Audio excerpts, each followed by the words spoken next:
arraigado de Libertadores, estava praticamente eliminado, conseguiu na reta final crescer e se classificar, embora tenha perdido para o Santos 2 vezes, mas o Grêmio é mais time. Vai ter que enfrentar uma tradição muito forte que o Estudiantes tem na Libertadores, mas se comparar com outros duelos, dá para passar. Aí depois tem Tucumã ou Atlético Nacional. Nada é fácil em Libertadores, mas se comparar com a possibilidade de pegar Boca, de pegar Corinthians ou Palmeiras, acho que o Grêmio, que já caiu na fase de grupos num grupo tranquilo, com Cerro Porteño, Defensor e Monagas, também foi bem nesse sorteio e tem um caminho razoável para tentar o bicampeonato. A gente está vendo aí exatamente o chaveamento. O Santos vai pegar o Independente, depois nas quartas de final pega mais uma equipe argentina se passar. O Grêmio passando pelo Estudiantes vai pegar o Atlético Tucumã ou pega o Atlético Nacional da Colômbia. Esses aí já são os chaveamentos, são os 4 primeiros jogos. Aí a gente passa para o outro lado, a gente tem o Colo-Colo encarando o Corinthians, né? O Corinthians define em casa, o Cerro Porteño pegando a equipe do Palmeiras, né? O Cerro Porteño joga a primeira em casa. E aí a gente tem Flamengo e Cruzeiro. O Cruzeiro define em casa e o Boca jogando contra o Libertad do Paraguai. O Libertad define em casa. Então, no chaveamento aí a gente pode ter Flamengo ou Cruzeiro encarando o Boca e do outro lado a gente pode ter um Corinthians e Palmeiras. Marco de Vargas. Que coisa, hein?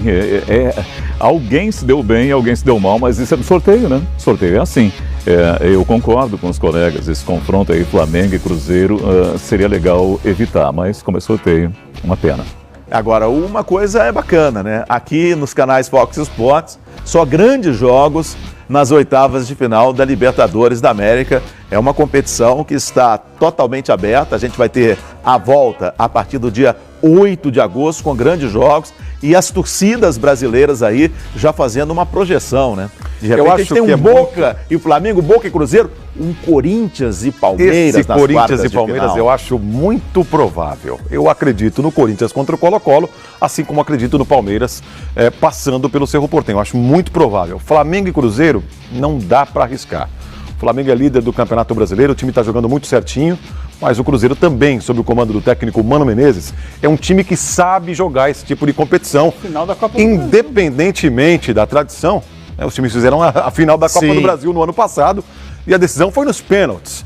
Eu acho que não dá para arriscar nada em termos de favoritismo nesse duelo. Agora, eu acho que Corinthians e Palmeiras devem se enfrentar nas quartas de final, acho que os dois passam. E fazendo uma análise, o Grêmio pode pegar o Santos, né, do lado de cá, pode pegar o Santos nas quartas de final, né?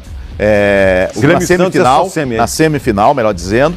E aí o Grêmio só pegaria Flamengo, Cruzeiro, Corinthians e Palmeiras na final. Grêmio ou Santos. O Grêmio só decidiria fora contra o Palmeiras. Tem essa. Sim, É esse aí também. Quer dizer, o Grêmio só vai... O Grêmio tem que torcer para o Palmeiras cair.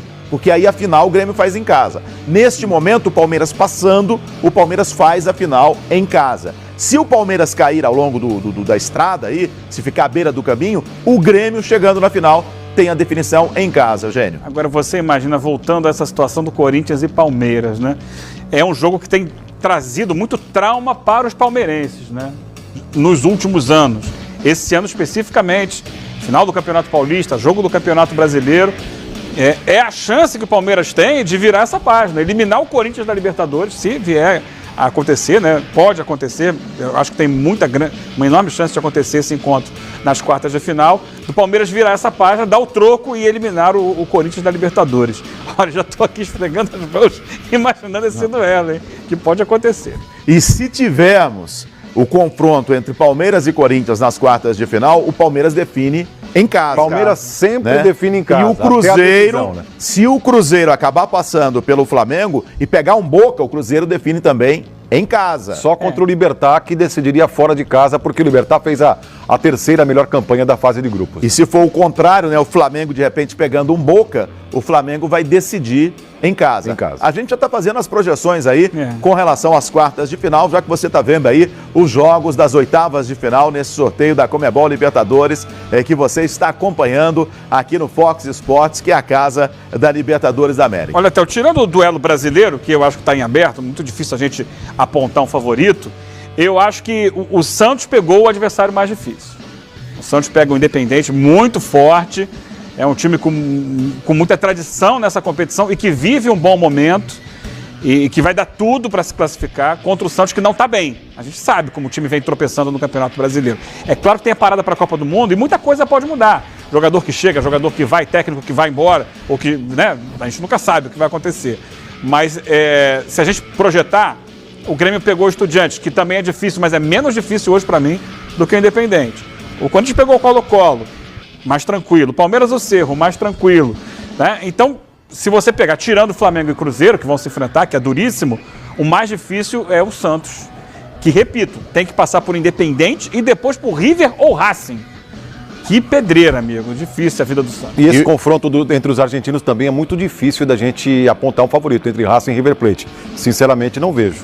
Nem para o Racing, nem para o River. Acho que um confronto absolutamente aberto, um jogão também que a gente vai acompanhar nessas oitavas de final da Libertadores. Ó, uma informação oficial, a Recopa vai ser disputada em fevereiro, continua com o mesmo sistema, 2 jogos, ida e volta, e a partir de 2019, a Libertadores da América vai ter a sua final em apenas um jogo, em um local a ser definido. Isso acaba de ser confirmado pelo Frederico Nantes, o brasileiro, que é o diretor de competição de clubes da Confederação Sul-Americana de Futebol. A gente está falando sobre os brasileiros, mas é verdade que o Silva falou, a gente tem aí confrontos entre argentinos pesados também, né? Do lado da chave do Grêmio com o Santos ali, temos 5 argentinos. Então, é a parte argentina e do outro lado a parte brasileira. Então, caíram 2 brasileiros em meio aos argentinos, casca grossa, e aí o torcedor do Grêmio já está de forma mirabolante aqui, imaginando como é que vai ser o futuro. E projetando um futuro, pensa em fazer uma semifinal com o River. Bom, vamos analisar então a situação dos brasileiros, time por time. O Palmeiras joga a primeira fora de casa contra o Cerro Porteño do Paraguai, que não tem título de Libertadores da América, e define a sua classificação em casa. Palmeiras, favoritaço? Palmeiras é favorito, indiscutivelmente, mas jogar com o Cerro lá na casa dele é uma pedreira. É um time com excelentes resultados desde que reformou seu estádio, né? La Nueva Odia tem capacidade para 45 mil torcedores hoje, e lá ele ganha quase sempre. O Grêmio teve dificuldades lá, inclusive, no jogo da fase de grupos. Empatou, não conseguiu a vitória. E foi um jogo muito difícil, não fluiu o jogo do Grêmio. E o Palmeiras tem a questão de que não está conseguindo ser tão vencedor jogando em casa. Então seria bom para ele ter um bom resultado fora. Mas é óbvio que, olhando no geral, é muito mais time do que o Cerro Porteño. O Palmeiras, nesse sorteio, Silva, já pulou aí 10 casinhas para chegar nas quartas de final em cima do Cerro? Eu acho favorito. Eu acho que esse confronto Palmeiras e Corinthians está desenhado para as quartas de final. Não vejo o Colo-Colo eliminando o Corinthians. Colo-Colo se classificou, o Eugênio lembrou aqui daquele jogo de compadres, né, contra o Atlético Nacional. Eu acho que o Colo-Colo não passa pelo Corinthians e o Palmeiras, se de repente perder o jogo lá em Assunção, suponhamos 1-0, 2-1, eu acho que decide em casa o Cerro, até porque contra o Grêmio foi muito mal jogando em Porto Alegre, foi goleado, o Grêmio atropelou. Claro, o Grêmio é um time, o Palmeiras é outro, mas eu acho que o Palmeiras decidindo em casa passa pelo Cerro Porteño. Está desenhadinho na minha cabeça esse Palmeiras e Corinthians nas quartas de final. Não creio em nenhum dos dois deixando a Libertadores nas oitavas, viu, Theo? Marco de Vargas, é rede para o Palmeiras em cima do Cerro Porteño? Acho que sim, o Palmeiras, tudo bem, a gente tem que ter calma. Estamos aqui ouriçados, somos coteiros, a gente quer ver a coisa acontecer, mas a gente vai ter mais de um mês para essa coisa acontecer. Tem bastante tempo até lá. Em tese, sim, o Palmeiras é bem favorito, o Corinthians também é favorito contra o Colo-Colo. Se deu bem nesse sorteio o Corinthians, por esse aspecto, pelo adversário da fase oitavas de final. Eu concordo com o Eugênio, o Colo-Colo é um adversário que é plenamente batível pelo time brasileiro. Até lá o Corinthians vai se arrumar, creio eu. Mas... Tem o Valdívia, o Colo-Colo, né? Tem o Valdívia. É um confronto interessante também por esse aspecto. Valdívia. Mas eu não coloco a mão no fogo nunca em Libertadores América. É franco favorito, tem 10 casinhas. Você é um cara otimista, colocar essas 10 casinhas eu coloco até umas 15 pro Palmeiras. Caramba. Eu acho que aí é água de salsicha. Eu acho a Libertadores uma competição, acho que a palavra é traiçoeira. Ela é traiçoeira, ela traz esses elementos. A gente aponta aqui, tá vislumbrando uma grande ou 2 grandes jogos entre Corinthians e Palmeiras nas quartas de final. Pode ser que isso não aconteça, tudo na teoria. A Libertadores é traiçoeira, mas eu acho que nesse caso vai se desenhar um duelo brasileiro nas quartas de final. Eu só lamento, Theo, eu queria muito que o Flamengo pegasse um adversário não brasileiro, para a gente ter a chance de ter 6, de repente, 6 brasileiros Nas quartas de final. Aí seria demais. Só um detalhe. Um vai ficar pelo caminho, pelo menos. Um detalhe, Theo, sobre o Cerro Porteño, destacar que, e é importante isso, teremos árbitro de vídeo, né? É importante, porque o Cerro deu uma sorte danada, time paraguaio, deu uma sorte danada na primeira fase, teve gol em impedimento, que foi gol de vitória, teve pênalti não marcado a favor do Grêmio naquela partida, teve 3 ou 4 situações. Como vai ter árbitro de vídeo, a gente respira um pouco aliviado. Olha esse confronto aí, Flamengo e Cruzeiro. Que confronto, hein? E aí, Léo? Tudo em aberto, tudo em aberto. O Flamengo vive um grande momento, o Cruzeiro também. A gente tem que esperar para ver, porque assim, vai começar agora a Copa do Mundo. Quando acabar a Copa do Mundo, logo na quarta-feira seguinte, na terça, já tem Sul-Americana. Aí você tem 2 semanas até voltar a Copa do Brasil e Libertadores. E o Flamengo só deve jogar dia 8, Flamengo e Cruzeiro, porque os dois jogam a Copa do Brasil dia 1º de agosto, dia 8 pela Libertadores. E pode ser que o Flamengo não tenha o Vinícius Júnior, né? Vinícius Júnior e outras situações. A gente não sabe, essa janela de transferências vai estar aberta, né? Mas assim, é um duelo gigante, para mim, o grande desafio das oitavas de final para ambos os times. E vejo o Flamengo nessa situação.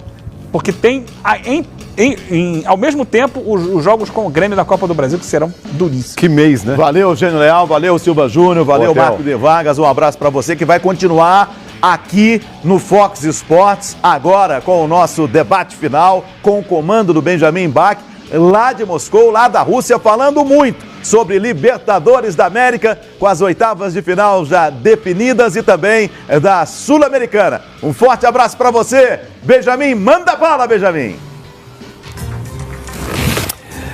Estamos no ar, está começando o debate final, mais um programa ao vivo aqui direto de Moscou. E é sempre bom lembrar, hein? Fox Sports está todo mundo.